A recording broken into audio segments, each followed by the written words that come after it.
Halo, bertemu lagi sama saya Juanda di program Ngopinya Batam Pos. Kali ini ngobrol politiknya Batam Pos bersama Pak Aman. Pak Aman ini sudah 10 tahun di DPRD Kota Batam dan kali ini akan maju di DPRD Provinsi Kepri dengan dapil Batam Kota, Bengkong, Lubuk Baja, dan Batu Ampar.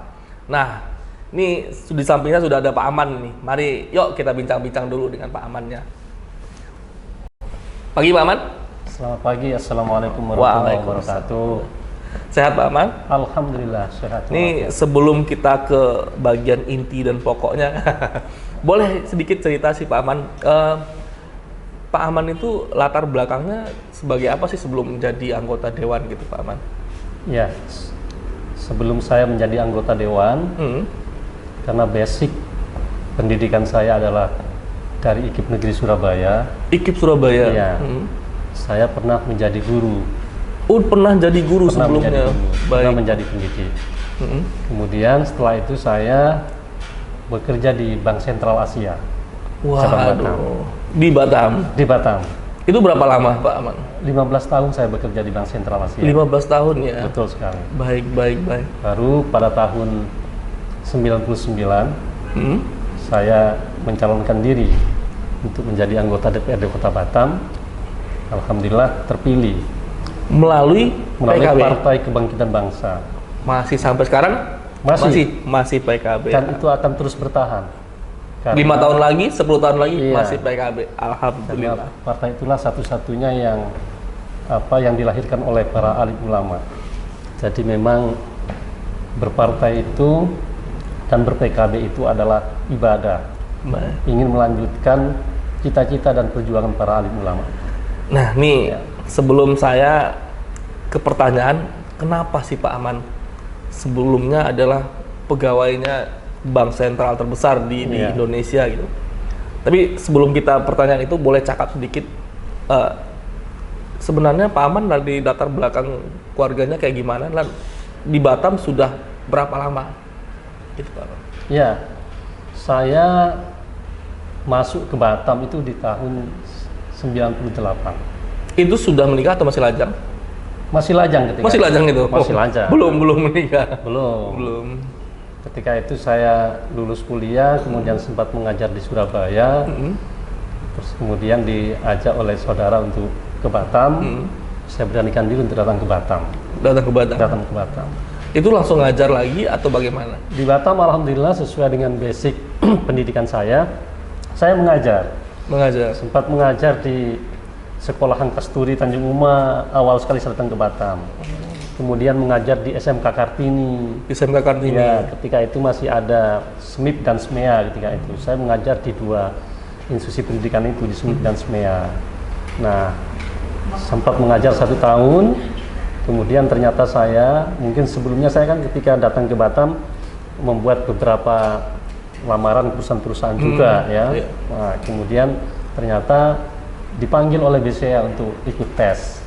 Nah, alhamdulillah diterima di Bank Sentral Asia. Itu tahun 99. Nah, saya bekerja di BCA sampai mohon maaf, saya bekerja di BCA 15 tahun. 15 tahun berarti? Dari tahun 99 sampai 2014. Ya, 2014. Oh, berarti sudah menikah di BCA? Belum. Ketika awal masuk di BCA, tahun 99, saya belum menikah, masih lajang. Tetapi akhirnya bekerja di BCA dan kemudian karena saya memang ketika kuliah dulu aktivis juga, saya itu aktivis Himpunan Mahasiswa Islam. HMI. Saya pernah jadi ketua HMI juga di IKIP Negeri Surabaya. Waduh, memang basicnya memang jiwa aktivisnya sudah lahir sejak SMA sampai kuliah. Jiwa aktivisnya memang sudah ada. Baik. Nah, seperti itu. Ya, alhamdulillah 15 tahun di BCA juga. Posisi terakhir saya sudah menjadi manajer di Bank Sentral Asia. Terakhir berarti posisinya manajer Pak? Manajer layanan saya. Nah, ini pertanyaannya menarik ini Pak. 2014 ya Pak ya? Memutuskan untuk menjadi anggota DPRD. Ini kalau hitung-hitungan gaji nih secara income-nya nih luar biasa nih Pak. Pertanyaannya, kenapa mau memilih untuk masuk ke DPRD, Pak? Menjadi anggota deh. Ya. Pasti ada punya alasan tertentu atau alasan khusus yang membuat Bapak harus masuk nih. Ya. Ada sesuatu yang ingin Bapak perbuat mungkin rasanya. Kalau mungkin kita hanya melihat terkait dengan bagaimana manfaat kita itu ketika hidup itu dengan sedikit banyak orang, ya kan? Saya pikir saya bekerja di BCA itu secara pribadi, secara keluarga, insya Allah sudah settle sampai masa pensiun saya. Ya kan? Berarti selama 19 tahun sudah oke lah rasanya. Sudah, secara kehidupan ekonomi insya Allah mudah-mudahan sudah tidak ada masalah kan? Ya harusnya kan? Tidak ada apalagi gitu kan. Ini kenapa memikirkan kenapa harus masuk? Tapi saya memang karena yang pertama latar belakang aktivis itu memang sudah lahir dari sebelumnya. Artinya memang ada spirit, ada motivasi untuk berbuat yang lebih baik, untuk lebih banyak manfaatnya bagi masyarakat. Bagi orang banyak ya. Bagi orang banyak, gitu, bagi bangsa dan negara ini. Nah, salah satunya agar kita lebih banyak bermanfaat adalah ya terjun di dunia politik. Kenapa harus di politik? Karena seluruh produk yang ada di negeri ini juga berasal dari produk politik juga. Jadi tidak ada satupun produk di negara kita ini yang tidak berasal dari kebijakan politik. Benar-benar. Nah, maka kalau kita ingin berbuat yang lebih banyak, harus terjunnya melalui partai politik. Dan memang ya mudah-mudahan dengan di partai politik itu kita menjadi bagian dari anggota DPRD. Karena DPRD itu punya peran-peran strategis. Ini kayaknya ngikutin dari Pak Gus Dur nih Pak. Karena ada quote Pak Gus Dur yang paling bagus itu, politik itu ada pekerjaan mulia. Betul sekali. Pekerjaan yang membantu orang banyak. Betul sekali. Mungkin kayaknya seperti itu jalannya Pak ya. Benar. Saya kerja di BCA dengan dengan gaji yang sudah diterima itu sudah sangat alhamdulillah ya. Iya. Artinya untuk mencukupi kebutuhan pribadi, keluarga, bahkan membantu orang lain ya. itu alhamdulillah bisa saya lakukan. Tapi secara masif kita ingin berbuat yang lebih banyak belum bisa saya lakukan. Dengan melalui jalur politik seperti inilah, insya Allah kebijakan itu akan lebih bisa dirasakan oleh banyak orang. 2014 terpilih, nyalon pertama langsung terpilih. Betul sekali. Wah, ini rezeki yang luar biasa nih Pak. Ini benar-benar mungkin di 2014 ini rezeki apa musibah ini? Bagi saya rezeki nih Pak. Ya. Rezeki dan rezeki bukan bagi Bapak. Ya. Rezeki bagi masyarakat banyak nih Pak. Bahwa ada orang yang hadir yang pengen memperjuangkan mereka gitu. Ya. Padahal sebelumnya secara ekonomi mereka settle banget gitu. Betul. Nah, ini Bapak ini rezeki bagi masyarakat Pak. Ya. Mereka ada wakil-wakil rakyat yang memperjuangkan suara-suara mereka. Ini rezeki bagi masyarakat banyak Pak. Ini sesuatu yang harus disambut baik lah untuk masyarakat bagi saya. Karena kalau orang-orang seperti itu jarang lah Pak, misalnya yang bisa seperti itu. Akan menjadi rezeki ketika banyak manfaatnya. Amin. Akan menjadi musibah ketika tidak dijalani dengan baik. Amin. Saya percaya Bapak bisa menjalankan dengan baik itu.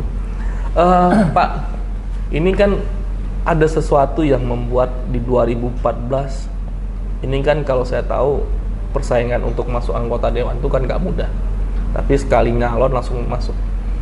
Apa hal yang Bapak tawarkan ke masyarakat waktu itu?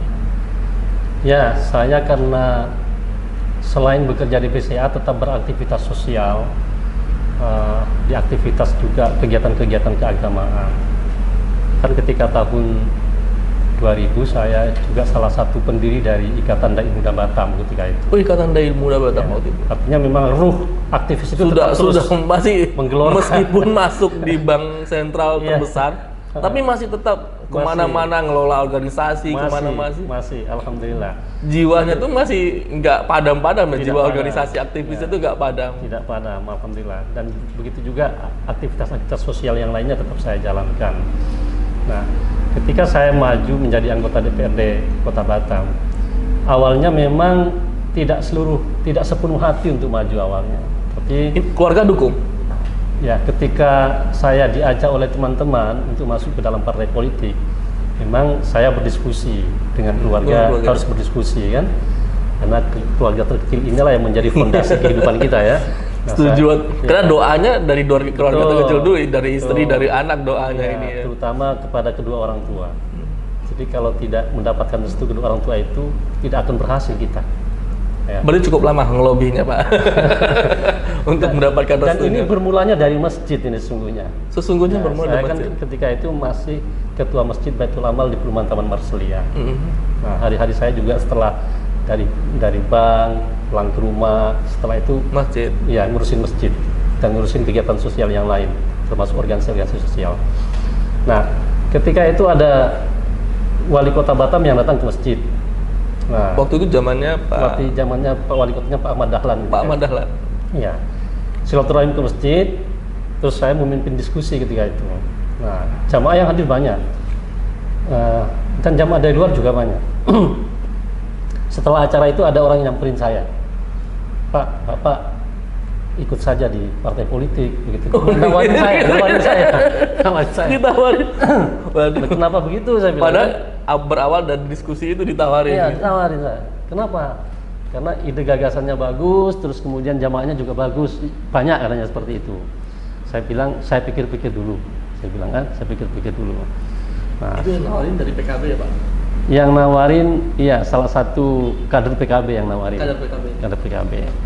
Alhamdulillah setelah diskusi-diskusi dan kemudian PKB ini karena dilahirkan dari ulama, terus kemudian moderat ya kan, penjaga negara kesatuan Republik Indonesia kan begitu. Ya, ruh saya terbangun lagi nih, ruh aktivisnya. Aktivis itu kan nggak pernah padam, tetap terjaga di Betul. tempatnya, tapi tidak tinggi-tinggi kali. Betul. Tetap dia nggak mati, tapi nggak tinggi-tinggi kali. Iya. Pas ditawarin ini naik lagi dia. Karena Up lagi tentu dia. aktivitas sosial yang biasa, organisasi berbeda dengan aktivitas di politik. Makanya saya perlu berpikir, perlu mempertimbangkan lebih jauh. Tapi alhamdulillah, Bismillahirrahmanirrahim, saya akhirnya masuk menjadi kader Partai Kebangkitan Bangsa. Alhamdulillah sampai sekarang. Ya. Nah, ini di 2014 sampai 2024. Iya. 24 besoknya. Iya. Itu udah 10 tahun Bapak di DPRD Batam.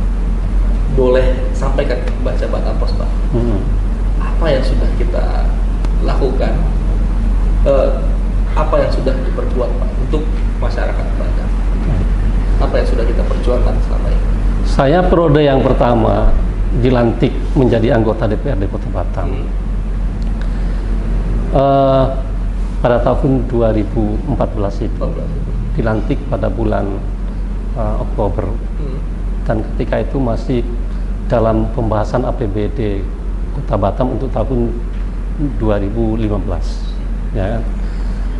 Nah, karena memang basically saya pernah bekerja di perbankan selama 15 tahun, maka membaca kondisi ekonomi itu saya agak bisa, walaupun tidak bisa betul, agak-agak bisa. Tapi gitu ya. bisa nih Pak. Ya, membaca juga terkait dengan apakah potensi pendapatan Kota Batam itu bisa lebih meningkat atau tidak, bisa juga kita baca, bisa kita Bisa analisa. melihat potensi-potensi yang, Betul. yang kayaknya ini bisa di-up lagi ya, bisa Betul dikembangkan sekali. lagi ya. Jadi memang saya agak sedikit terkejut ketika masuk dalam menjadi bagian dari anggota DPRD yang mitranya adalah pemerintah Kota Batam. Waktu saya bekerja di Bank Sentral Asia, kita itu belum tahu apa yang mau kita sasar, kira-kira target yang diberikan itu bisa tercapai atau tidak. Tapi dengan segala daya upaya, dengan segala kemampuan kita, akhirnya target itu bisa tercapai. Nah, kita bicara pemerintah Kota Batam, bicara kondisi Batam ketika itu dengan potensi yang luar biasa gitu ya. Maka saya menganalisa bahwa sesungguhnya pendapatan asli daerah Kota Batam itu bisa meningkat dibanding yang saat ini sudah ada. Apa yang diusulkan kemarin waktu itu? Nah, ketika pembahasan APBD itulah pertama sekali PAD Kota Batam meningkat tajam secara signifikan, meningkat di angka 20,8%. Itu selama ini tidak pernah. Nah, apa yang waktu itu Bapak usulkan waktu Ya. itu? Saya menganalisa seluruh kondisi ekonomi dan pendapatan yang ada, termasuk pajak-pajak dan retribusi. Sesungguhnya dengan kondisi aktual begini, maka cara berhitungnya begini, harusnya kita dapat sekian, gitu.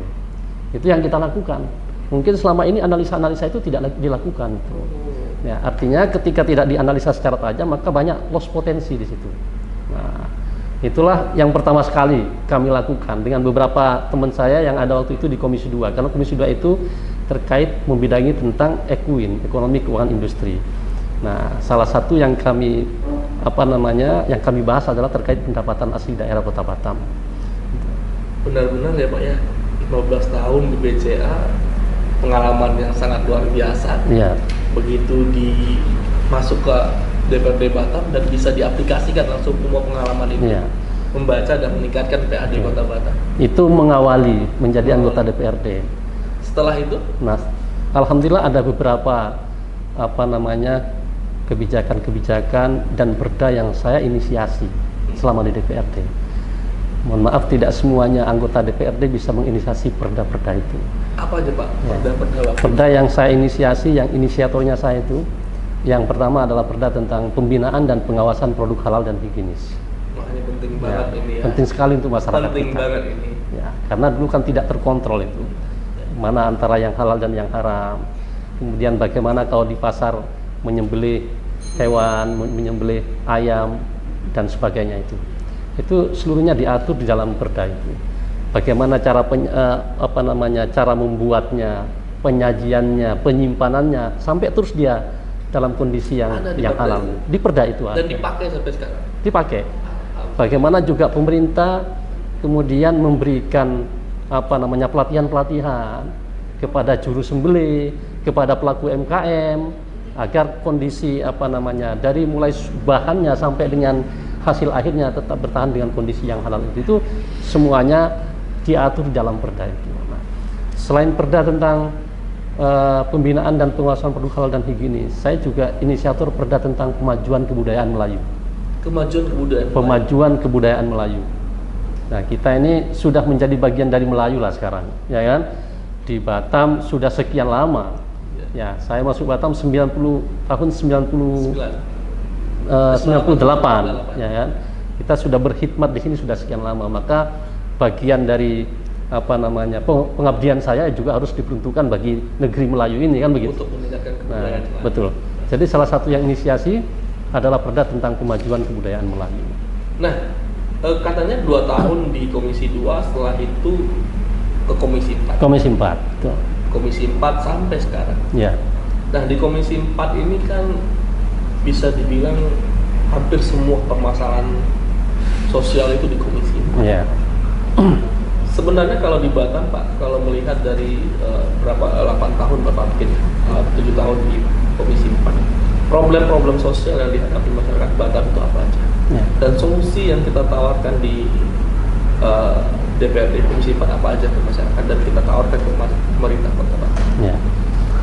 Komisi 4 itu dijuluki dengan Komisi Air Mata. Ya. Jadi ada julukannya yang khas ya, Komisi Air Mata. Komisi Air Mata. Waduh. Ya. Kenapa Komisi Air Mata? Karena memang problem sosial masyarakat diadukan ke Komisi 4. Kita pendidikan, kesehatan, tenaga kerja, ya kan, itu semuanya diadukan Komisi 4. Coba bisa kita bayangkan. Pertama, persoalan pendidikan. Pendidikan itu setiap tahun ketika kita PPDB, penerimaan murid baru, pasti ada masalah. Kenapa ada masalah? Karena mayoritas masyarakat kita di Batam itu ingin menyekolahkan anaknya ke sekolah negeri. Sementara kuota sangat terbatas, rombel juga terbatas, sehingga tidak bisa semuanya tertampung di sekolah negeri. Nah, ketika ini masyarakat secara ekonomi dia kurang mampu, pastinya kalau ingin masukkan anaknya ke swasta kan terkendala dengan persoalan untuk membayar SPP setiap bulan dan sebagainya itu. Maka mayoritas masukkan anaknya ke negeri. Nah, karena keterbatasan kuota untuk bisa masuk ke negeri itu, maka kan tidak ada yang sebagian yang tidak bisa tertampung. Nah, ketika itulah maka mengadu ke Komisi 4. Nah, kami sebagai anggota Komisi 4, sebagai DPRD representasi masyarakat, kami harus bantu masyarakat. Karena bagi kami tidak boleh ada masyarakat Batam, warga Batam yang tidak sekolah. Semuanya harus sekolah, seperti itu. Nah, ketika anaknya tidak tertampung di negeri, ke Komisi 4 mengadu dia, meneteskan air matanya orang tuanya. Nah, begitu juga ketika dia tidak punya BPJS kesehatan, masalah kesehatan, tidak mampu, ternyata mohon maaf diberikan ujian oleh Tuhan, dia sakit, tidak bisa berobat karena nggak punya uang, nggak punya BPJS juga, mengadu ke Komisi 4, meneteskan air mata. mengalir air matanya. Dipecat dari perusahaan. Perusahaan tidak dibayar uang PHK-nya sesuai dengan Undang-Undang Tenaga Kerjaan, mengadu Komisi 4. Meneteskan air mata juga. Nah, makanya itu Komisi 4 ini dijuluki dengan Komisi Air Mata. Nah, tapi bagi kami adalah, bagi saya, karena selama ini sering beraktivitas sosial, hal-hal yang seperti itu justru menjadi bagian hati dan perjuangan kami, pengabdian kami seperti itu. Saya senang berada di Komisi 4 ini karena bisa membantu masyarakat kita, bisa mengadvokasi masyarakat kita untuk bisa terpenuhi hak-hak dasar sebagai warga negara itu. Karena bicara pendidikan kan kebutuhan dasar masyarakat, bicara kesehatan juga kebutuhan dasar masyarakat. Masyarakat ini harus bisa mengakses dengan baik dua kebutuhan dasar ini. Nah, jadi salah satu yang saya perjuangkan juga, yang saat ini belum tuntas ya, di DPRD Kota Batam, adalah terkait dengan perda tentang BOSDA, bantuan operasional sekolah daerah. Itu inisiatornya saya, walaupun menjadi bagian dari usulan perda yang diusulkan oleh DPRD Kota Batam. Tapi sampai hari ini pemerintah Kota Batam belum sepakat dengan itu. Ada beberapa poin BOSDA itu. BOSDA itu yang belum sepakat ya. Betul. Dan tapi masih tetap diperjuangkan sampai akhir tahun ya Pak ya? Berjuang terus. Sampai tahun depan. Berjuang terus. Karena posisinya begini, ketika perda ini disepakati bersama, maka persoalan PPDB akan tuntas. Nah, boleh spill sedikit nih Pak. Ya. Apa ini perda BOSDA yang masih belum disetujui, tapi Bapak bilang jika perda ini disetujui, ini problem PPDB di Batam tuntas. Ya. Boleh spill sedikit beberapa bagian yang soal perda itu. Tapi sebelum ngomong soal perda itu, kita rehat sejenak. Ya. Dan mari minum dulu Pak. Ya, terima kasih. Ya, bertemu lagi nih, rehat sejenak dengan tadi ada satu hal permasalahan yang masih sedikit menggantung, dan ini kita bahas lagi. Nah Pak, tadi kita sempat bahas ada rancangan perda BOSDA. Yeah. Ini tadi disebut rancangan perda BOSDA ini akan menuntaskan permasalahan yang menahun ini. Betul. Kalau saya bilang menahun ini, setiap tahun selalu muncul dia. Yeah. Karena dia musiman ya Pak ya. Yeah. Musiman pas PPDB. Nah, boleh disampaikan Pak ke masyarakat poin-poin yang perda BOSDA ini apa aja sehingga bisa menuntaskan problem-problem PPDB di Batam. Ya. Boleh diceritakan ke masyarakat. Ya, kita akan melihat setiap tahun setiap PPDB kan pasti bermasalah. Ya.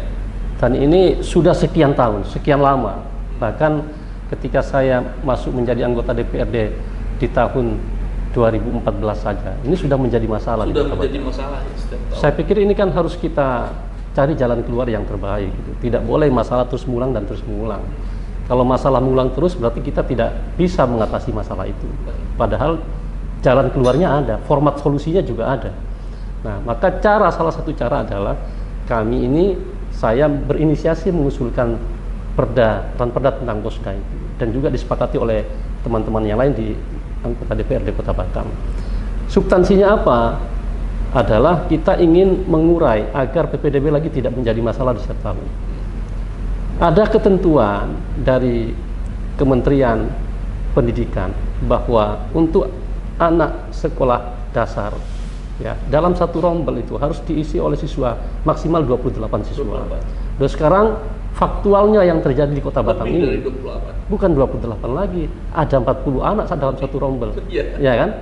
Ini kan lebihnya sudah banyak sekali. Nah, SMP di luar batas toleransi, Pak. Iya, sudah sangat di luar batas toleransi. SMP maksimal 32 siswa, bisa ditolerir sampai dengan 36 siswa. Kemarin ada sempat 42, Pak. 45 juga ada saat ini. 45 juga ada, ya kan? Nah, ini kan permasalahan ini. Ini harus kita tuntaskan. Caranya apa? Maka di Perda BOSDA yang kami usulkan itu, substansinya adalah kita ingin agar kualitas pendidikan kita itu tetap bertahan bagus, bahkan lebih meningkat setiap tahun. Maka satu rombel itu ya diikutilah sesuai dengan peraturan Menteri Pendidikan itu. Lebihnya bagaimana? Ini harus didistribusi ke sekolah swasta terdekat dengan tempat tinggalnya. Karena spirit sistem zonasi sekarang ini kan memperpendek jarak tempuh dari rumah ke sekolah, gitu ya. Maka anak-anak yang mohon maaf orang tuanya yang tidak mampu, tidak tertampung di negeri, ini distribusi ke swasta. Tapi caranya bagaimana? Caranya adalah disupport oleh dana APBD kita. Pakai Bosda itu. Iya, untuk pembayaran SPP-nya setiap bulan. Nah, Bosda ini mengatur itu sesungguhnya, membuat regulasi payung hukum agar pemerintah bisa supporting ya SPP, pembayaran SPP anak-anak kita yang orang tuanya tidak mampu, yang dia sekolah di swasta. Jadi masyarakat bisa menyekolahkan anaknya di swasta tanpa takut harus memikirkan biaya SPP-nya. Betul, tanpa ada kekhawatiran, betul. Tapi sekarang masih dalam perjuangan ya Pak ya? Ya, terus kita perjuangkan ini. Sampai kita berharap pada suatu saat pemerintah Kota Batam juga sepakat dengan ini. Mudah-mudahan akhir tahun ini bisa diselesaikan perdana, karena diterima dan tahun depan selesai. Karena sekali lagi kebutuhan dasar masyarakat kita itu salah satunya kan adalah pendidikan. Masyarakat, warga kita Batam harus mendapatkan akses yang terbaik terhadap pendidikan ini. Kalau semuanya ditumpuk di sekolah negeri, resikonya adalah yang pertama, kualitas proses belajar mengajar itu juga akan menjadi menurun, outputnya menjadi kurang baik, gitu kan?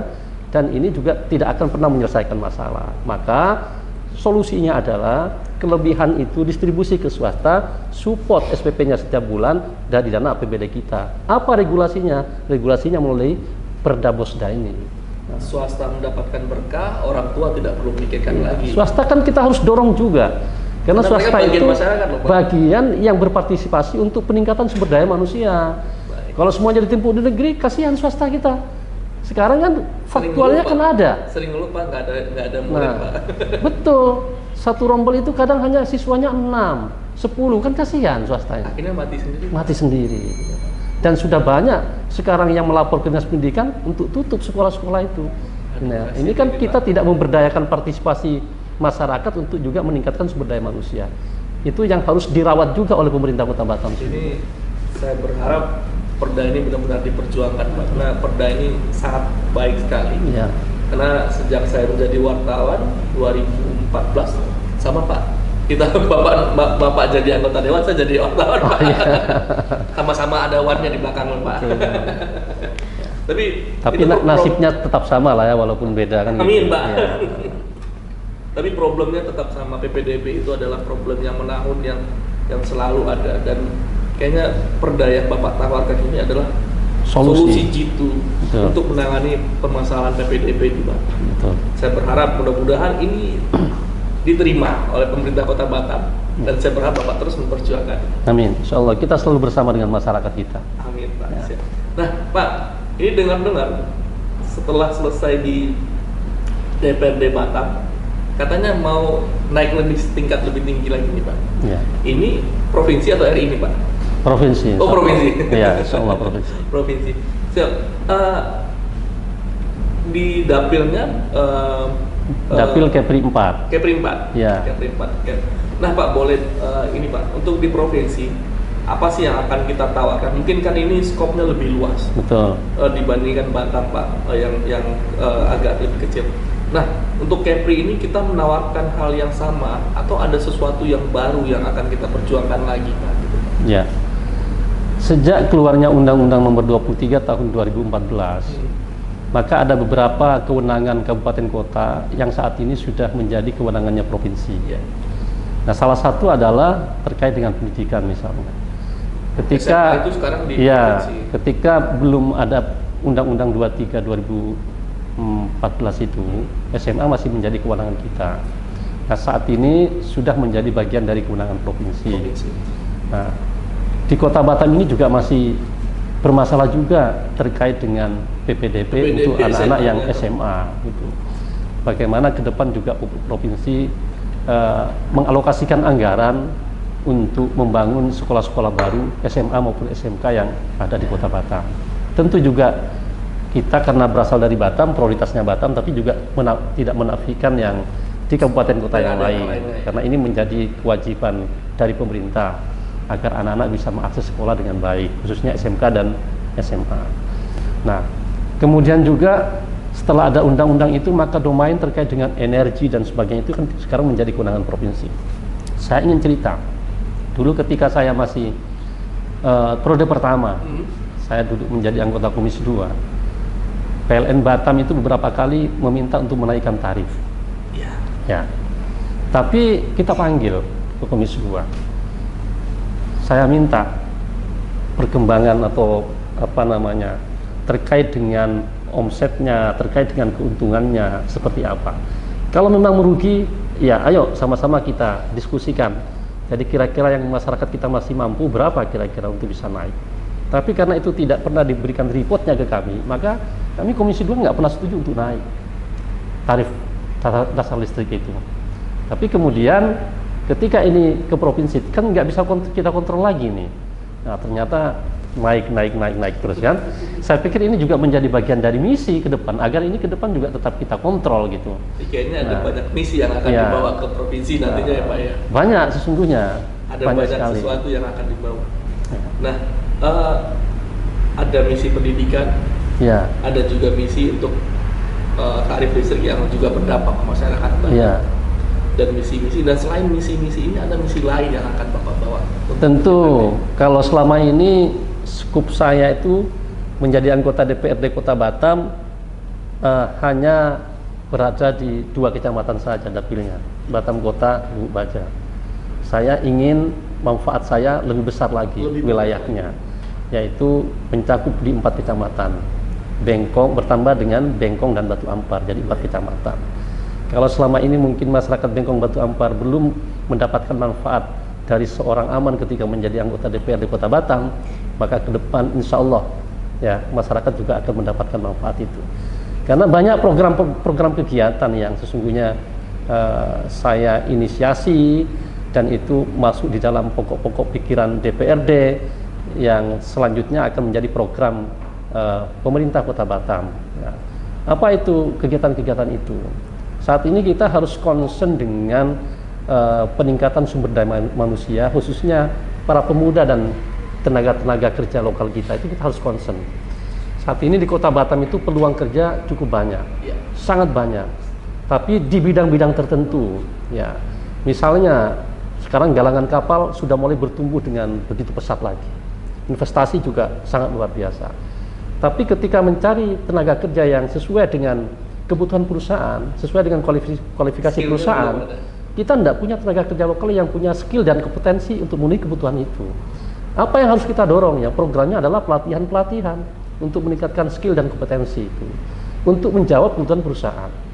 Saat ini kadang perusahaan masih mengambil tenaga kerja dari luar Batam, karena mencari di Batam nggak dapat. Terakhir dari Aceh Pak? Banyak, dari Jawa, dari mana-mana, banyak sekali. Nah, dan kebutuhan tenaga kerja ini sangat banyak di perusahaan-perusahaan. Ada perusahaan McDermott, Profab, semua juga lagi buka semua ini sungguhnya. Tapi butuh tenaga kerja yang punya skill dan kompetensi. Dan ini misi ini yang saya di Batam sudah memulai itu. Beberapa program saya sudah akan sana. Tapi menurut saya masih kurang banyak, masih kurang masif. Dan akan dibawa ke provinsi dengan lebih masif lagi, lebih banyak orang lagi yang betul sekali itu. Jadi alokasi pokir mungkin ketika nanti di provinsi itu, maka lebih banyak akan dicurahkan bagaimana peningkatan kompetensi itu. Agar saat ini di Kota Batam itu TPT-nya, tingkat pengangguran terbuka itu masih 9,8%. Masih tinggi sekali. Dari angkatan kerja kita misalnya ada 1000 misalnya, maka 10% 100 itu masih menganggur. Gitu kan. Ini kan persoalan. Ini problem nih yang harus kita jawab. Nah, nanti ketika mudah-mudahan dengan dukungan masyarakat, dengan ikhtiar lahir batin, Allah meridhoi, menakdirkan saya menjadi anggota DPRD Provinsi Kepri, maka alokasi anggaran melalui pokir dan juga kebijakan pemerintah akan kita arahkan bagaimana melakukan peningkatan sumber daya manusia, skill dan kompetensi untuk memberdayakan para tenaga kerja lokal kita yang ada di Kota Batam ini dan Kepri khususnya. Ini cita-cita yang sangat mulia kali ini Pak. Ya. Ada beberapa poin-poin penting yang mendasar yang akan diperjuangkan Pak Aman. Tenaga kerja, pendidikan, kelistrikan, kesehatan. Ya. Dan di Batam sudah dilakukan, dimulai di 2 kecamatan. Dan Pak Aman akan melakukan yang lebih besar lagi, dengan lebih luas lagi, jangkauannya lebih banyak orang lagi ya Pak. Nah, pembahasan Batam Pos, begitu bincang-bincang saya dengan Pak Aman, ini banyak hal yang menarik nih Pak Aman ini kalau saya bilang pribadi yang menarik, adalah orang yang awalnya adalah manajer BCA dengan secara income itu udah nggak perlu memikirkan lagi, tapi pengen berbuat lebih banyak lagi, lebih baik lagi untuk masyarakat dan masuk ke anggota dewan. Awalnya masuk ke Komisi 2, sekarang di Komisi 4 ya, komisi air mata ya Pak ya. Semua problem sosial, semua problem mendasar masyarakat ada di sana. Tapi pelan-pelan itu dapat dituntaskan oleh Pak Aman. Ada banyak perda-perda yang dilahirkan dan ada satu perda yang akan diperjuangkan, itu Perda Bosda yang sangat penting banget. Saya sebagai jurnalis melihat Perda Bosda ini adalah perda yang sangat penting menuntaskan persoalan PPDB di Kota Batam. Nah, ini masih akan diperjuangkan ya Pak ya sampai akhir tahun dan awal tahun 2024 ini ke DPRD Provinsi Kepri. Mudah-mudahan saya berharap Pak Aman bisa memperjuangkan lebih banyak orang, lebih banyak lagi manfaat yang diberikan ke masyarakat sehingga hal-hal mendasar di masyarakat itu bisa terasasi Pak. Betul sekali. Makasih banyak Pak Aman di bincang-bincang ngobrol politik ini. Sama-sama, terima kasih juga Mas. Siap Bapak. Luar biasa. Nanti diundang lagi ya nanti ya. Siap Bapak. Saya nih dari tadi nih banyak informasi yang menarik, banyak hal-hal yang kita bertukar pikiran dan ini sangat luar biasa Pak Aman. Ya. Makasih banyak. Ya kembali Batam Pos, itu aja bincang-bincang saya dengan Pak Aman. Nantikan lagi ngobrol politik. Salam Batam Pos. Assalamualaikum warahmatullahi wabarakatuh.